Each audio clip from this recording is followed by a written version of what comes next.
balima na lajabaw bela jele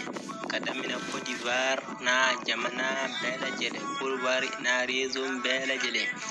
inshallah ni mobile kuraw minu be ka fere son da duma nanoy pormo ido ba fo pormo nunu mobile be pormo la inshallah idan doron ka numéro ta ni manake abija yoro walma imake ya muskoro yoro walma korogo fukata ferkise dugu wangolo dugu inshallah mobile nunu bisoro no yala ya muskoro San Pedro mobile nunu bisoro fukata anka malibano yibamako ni mobile nunu demande ke ito yoro inshallah ibasoro lafiala mobile nunu wa awkado mobile kalte kelentere mobile kalte chama lobala ina fo benu fana bala ina fo onyabi mobile minuna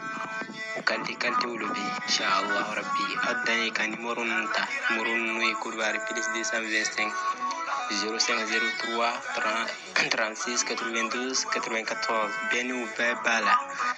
fukata ilmu ko obebi so mobile nunu waso do so dumando mashallah adani kan numéro nunta bi famya jonjo sura